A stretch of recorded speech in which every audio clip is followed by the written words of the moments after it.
ہم دکان نہیں گئے تو ہمیں رونے لگے. کچھ لوگ رو رہے تھے اپنے گھروں میں, کچھ لوگ پریشان حال تھے کہ آج 21 دن ہو گئے ہم نے دکانیں نہیں کھولی, ہمارا کیا ہوگا.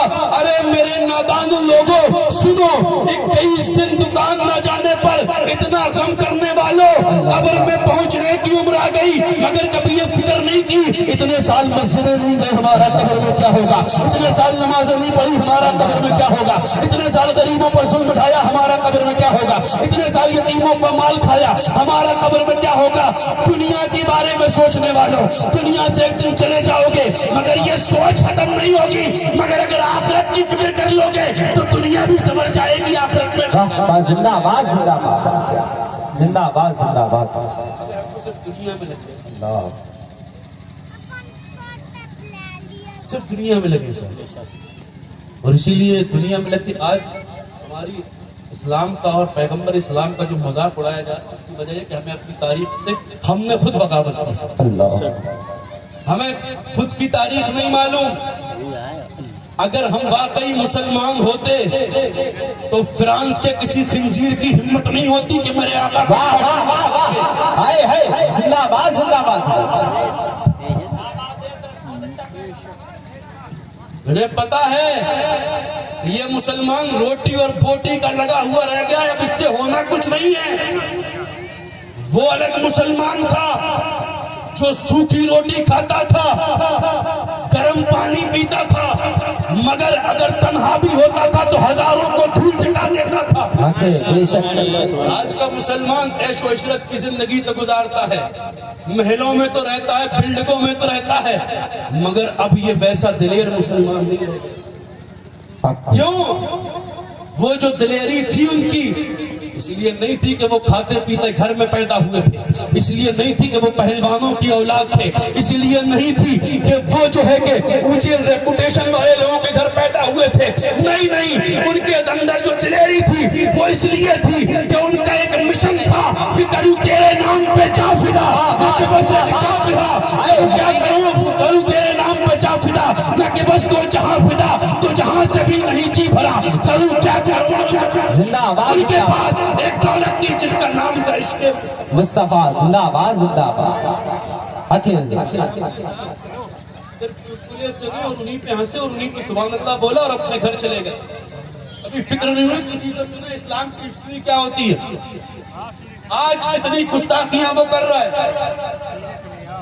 اور گستاخ صرف وہ نہیں جس نے وہ کارٹون بنایا, سلام اس مسلمان کو جس نے اس کا سر قلم کیا. سبحان اللہ. وہ جس نے اس کا سر قلم کیا نا, اس قلم کرنے والے کے قدموں کی دھول ہمیں مل جائے تو ہماری زندگی کا اللہ. وہ قاضی دے گیا وہ بندہ. اور یہ لوگ سمجھتے ہیں کہ ہم اگر ایسا کچھ کر دیں گے تو ہمارے بال بچوں کا کیا ہوگا, ہمارے گھر کا کیا ہوگا. سنیں, تاریخ میں آپ کو ہندوستان کی ایک تاریخ بتاتا ہوں. 1929 کا زمانہ ہے جب ہندوستان کا بٹوارا نہیں ہوا تھا. یہاں سے لے کشمیر سے لے کے لاہور تک جو تھا وہ پورا ہندوستان تھا. اس زمانے میں ایک شخص نے حضور کی گستاخی کی تھی اور ایک کتاب شائع کی تھی. 1929 کے زمانے میں یہ ہوا تھا. تب ایک 19 سال یا 21 سال کا نوجوان جسے دنیا غازی علم الدین شہید کے نام سے جانتا. اللہ, سنا آپ نے نام تک نہیں سنا ان کا. ابھی آپ دیکھیے گا کون کون لوگ اس شخصیت سے ملنے آیا تھا. غازی علم الدین شہید یہ لکڑی کے کاریگر کا بیٹا تھا, غریب آدمی. جب اسے پتا چلا کہ کسی راجپال نامی شخص نے حضور کی شان میں گستاخی کی ہے اور ایک کتاب شائع کی ہے, تو اس نے کہا کہ علم الدین تیری زندگی بیکار ہے کہ تو زندہ ہے اور نبی کا گستاخ بھی زندہ ہے. اللہ, یا تو زندہ رہے گا یا وہ نبی کا گستاخ زندہ رہے گا. پھر وہ آیا لاہور داتا دربار میں. وہ دربار اس دربار کے لیے سرکار غریب نواز فرماتے ہیں گنج بخش فیض عالم مظہر نور خدا ناقصارہ پیر کامل کاملارہ رہنما. زندہ آباد, زندہ اس دربار میں آیا اور دربار میں آنے کے بعد عرض کرتا ہے داتا ایک شخص نے حضور کی گستاخی کی ہے اور وہ اسی شہر میں ہے. میں تمہاری بارگاہ آپ کی بارگاہ میں دعا کرنے آیا ہوں کہ مجھے میرے دل میں اتنا حوصلہ دے دے کہ میں اس کا سر قلم کر سکوں، اس کا کام تمام کر سکوں، اس گستاخ نبی کو جہنم پہنچا سکوں۔ اسی وقت داتا دربار میں ایک مجذوب بیٹھے تھے۔ مجذوبوں کی اپنی کیفیت ہوتی ہے، ان کے حال الگ ہوتے ہیں۔ وہ دور بیٹھے تھے، یہاں یہ دعا کر رہے تھے کہ مجذوب آئے، اور مجذوب نے ایک ہار لیا اور ہار علم الدین کے گلے میں ڈال دیا۔ یہ 19 سال کا نوجوان ہے میرے پیارے، اور یہ ہار ڈالا تو مطلب یہ تھا کہ داتا دربار میں وہ دعا قبول کر لی گئی ہے۔ اب یہ پہنچا، اس کی دکان تھی کتابوں کی، لاہور شہر میں جو پہنچا، اور اس کی دکان میں پہنچنے کے بعد وہ محافظ اس کے باہر کھڑے تھے۔ کہا مجھے اندر جانا کام ہے راجپال سے۔ اندر گیا اور جانے کے بعد اس نے کہا راجپال تو نے نبی کی گستاخی کیا سوچ کے کی تھی کہ اب تک اب نبی کے چاہنے والے نہیں بچے، اب نبی کا نام لینے والے نہیں بچے۔ سن، اگر نبی کا نام لینے والا ایک بھی انسان نہیں بھی رہے گا، تب بھی کوئی نبی کی گستاخی کرے گا تو یہ زمین گستاخی نبی کو نہیں برداشت کرے گی، یہ آسمان گستاخی نبی سے بدلہ لے گا۔ خنجر اور متعدد کئی بار کیے، اور کئی بار کرنے کے بعد اس کو کر دیا ختم۔ اب محافظوں نے چلایا قاتل قاتل، بھاگنے نہ پائے۔ علم الدین نے کہا محافظوں چلاؤ مت، میں یہاں بھاگنے کے لیے نہیں آیا، میرے ساتھ چلو، میں خود چل کے تھانے جاؤں گا۔ زندہ باد۔ آگے والے نے خنجر سے خون دھویا، کپڑے صاف کیے، تھانے گئے، یہ آلہ قتل میں قاتل، کس لیے مارا؟ کر نبی کی گستاخی کر دی تھی، مار دیا، اب جو کرنا ہو کر لو۔ اللہ اللہ، زندہ باد زندہ باد۔ اب جو کرنا ہو کر لو۔ پورے لاہور میں، پورے ہندوستان میں یہ خبر بالکل آگ کی طرح پھیل گئی۔ حضرات گرامی، ڈاکٹر اقبال کو جب پتہ چلا تو ڈاکٹر اقبال سے لوگوں نے کہا کہ نہیں اب ہمیں اس کے لیے وکیل کرنے کی ضرورت نہیں۔ کہا ڈاکٹر اقبال نے کہا کیوں وکیل کرنے کی ضرورت نہیں؟ کہا اس لیے وکیل کرنے کی ضرورت نہیں کہ اگر وکیل کریں گے تو لوگ کہیں گے کہ جو یہ لوگ ناموس رسالت کے لیے قربانیاں بھی دیتے ہیں اور پھر اپنے ڈیفینس میں بکلا کو بھی کھڑا کرتے ہیں۔ تو ڈاکٹر اقبال نے کہا تمہاری بات ٹھیک ہے، مگر وکیل کیا جائے گا اور ڈیفینس بھی دیا جائے گا تاکہ دنیا یہ نہ سمجھے کہ نبی پہ جان لٹانے والا لاوارث ہوتا ہے، اس کا ڈیفینس کر کے بتائیں گے جو نبی پہ جان لٹاتا ہے وہ لاوارث نہیں، ساری دنیا اس کے پیچھے کھڑی ہوئی نظر۔ زندہ باد زندہ باد، زندہ باد زندہ باد، واہ زندہ باد۔ یہ علم الدین، اس کا جو کیس تھا ممبئی میں، اس پر محمد علی جناح سے انہیں بلایا گیا تھا۔ انہوں نے تاریخ کبھی پڑھیے گا اس تاریخ کو۔ جج نے جب علم الدین شہید سے پوچھا تھا اے علم الدین اقرار جرم کرتے ہو؟ کہا ہاں، میں نہیں مارا، اس ہاتھ میں خنجر تھا، اتنے بار کیے۔ جج نے کہا کیوں مارا؟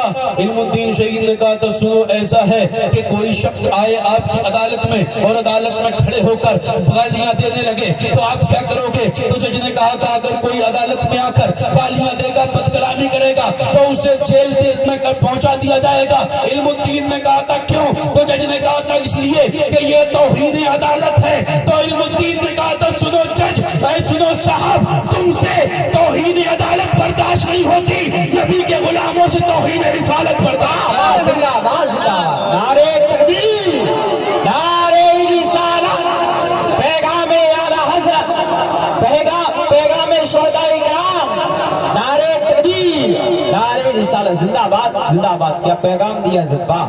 اب سنیے، یہ جیل میں میاں والی جیل میں شفٹ کیا گیا۔ یہ جیل میں ایک دن وہ چوکیدار جو اندر تھا وہ آیا، کہتا ہے بڑے خوش لگ رہے ہو، کیا بات ہے؟ سنو میرے پیارے سنو۔ کہا بڑے خوش لگ رہے ہو، کیا بات ہے؟ کہا معاملہ یہ ہے کہ میں خواب میں دیکھا، میں نے خواب میں دیکھا۔ خواب میں کیا دیکھا؟ کہ اللہ کے رسول حضرت موسیٰ کلیم اللہ تشریف لے کر آئے ہیں میرے خواب میں۔ میں نے کہا آپ تو اللہ کے رسول، اللہ کے کلیم ہیں، آپ مجھ غریب کی بارگاہ میں، مجھ غریب کے پاس کیسے آ گئے؟ تو حضرت موسیٰ کلیم اللہ کا جواب سنو۔ حضرت موسیٰ فرماتے ہیں سن، محمد مصطفیٰ کی کچہری لگی ہوئی تھی جہاں پہ انبیاء بھی تھے، صلحاء بھی تھے، صحابہ بھی تھے، تابعین تھے۔ اس کچہری میں مصطفیٰ کی زبان سے اگر کوئی نام نکل رہا تھا تو وہ علم الدین تھا، علم الدین تھا، علم الدین تھا۔ تو میں نے سوچا کہ جس کا نام مصطفیٰ کی زبان پہ ذرا دیکھ کے تو ہم وہ ہے کون؟ نبی پہ جان قربان کرنے والے تو موسیٰ کلیم اللہ ہوئی ان کی اطاعت کی جائے۔ پھر وہ دن آ گیا جب پھانسی دینی تھی، پھانسی دینی تھی تو ماں پھانسی دینے سے ایک دن پہلے گھر والوں سے ملاقات کا وقت تھا، ملاقات والوں سے کہا گیا تھا کہ ولیم الدین نے لکھا تھا کوئی مجھ سے ملنے آئے گا نا گھر والا تو روئے گا نہیں، یہ رونے کا موقع نہیں، یہ خوشی کا موقع ہے۔ سب لوگ آئے ملنے کے لیے، کوئی نہیں رویا، مگر ماں تو ماں ہوتی ہے، صاف ماں کی آنکھوں میں آنسو آ گئے، ماں رونے لگی تو بیٹا علم الدین نے جواب دیا تھا، اے ماں رو مت، لوگوں کے بچے اور بھی لوگوں کے مرتے ہیں، مگر کسی کا بچہ ٹرک کے نیچے آ کے مر جاتا ہے، کسی کا بچہ ٹرین کے نیچے آ کر مر جاتا ہے، کسی کا بچہ ندی میں ڈوب کے مر جاتا ہے، کسی کا بچہ سمندر کی لہروں کا شکار ہو جاتا ہے، مگر تو تو خدا کا شکر کر کہ تیرا بچہ کسی اور کے نام پہ نہیں، تیرے پیارے نبی کے نام پہ قربان ہو رہا ہے، تیرے پیارے نبی کے نام پہ جان دے رہا ہے تیرا بیٹا۔ ماں کو سمجھایا اور ماں کو سمجھانے کے بعد رخصت کیا۔ پھر وہ جب پھانسی کا وقت آیا تو تختہ دار پہ کھڑے ہو کے اس عاشق رسول نے کہا تھا، اے انگریزوں تمہارے پاس پھانسی ہی سزا ہے یا اور دوسری بھی سزا ہے، اگر اور بھی کوئی سزا ہو تو وہ سزا بھی علم الدین کو دے دو، آج جتنی سزائیں ہیں علم الدین ساری سزائیں۔ وہ عاشق رسول میرے پیارے، ہم فرانس نہیں جا سکتے نا، کچھ نہیں کر سکتے، مگر کم سے کم یہاں بیٹھ کر اپنے گھروں میں اس کے لیے بددعائیں تو کر سکتے ہیں، فرانس کے پروڈکٹس کا بائیکاٹ تو کر سکتے ہیں، تاکہ کل قیامت کے دن اگر مصطفیٰ کی بارگاہ میں حاضری ہو اور آقا سوال کرے کہ جب میری گستاخیاں ہو رہی تھی تو تم کر کیا رہے تھے، تو عرض کر سکے آقا ہم وہاں تو نہیں جا سکتے تھے کہ جا کے اس کا سر قلم کریں، مگر ہاں اپنے گھر کے لیے، اپنے گھر سے بیٹھے اس کے لیے بددعائیں ضرور کر رہے تھے، اس کی ہلاکت کے لیے بددعائیں کر رہے تھے، اس کی حکومت کی نیست و نابود ہونے کے لیے بددعائیں کر رہے تھے۔ تو میرے پیارے اگر یہ بھی قصور ہو گیا نا تو ہماری کامیابی۔ میرے پیارے اور کرو، فکر کرو کیا کر رہے ہو، کیسے زندگی گزار رہے ہو، ان بزرگوں کی بارگاہ میں آئے ہو نا عرس کی محفل میں، تو آج یہ عہد کر کے جاؤ کہ اب ہمارے اندر کچھ بدلاؤ آئے گا، اب ہم ویسے نہیں جئیں گے جیسے ہم جیتے تھے، اب ہم ویسے جئیں گے جیسے مصطفیٰ کا فرمان ہے، جیسے میرے آقا نے فرمایا ہے۔ اور اعلیٰ حضرت کے نشان کے ساتھ میں اپنی گفتگو ختم کرتا ہوں کہ آج میں ان کی پناہ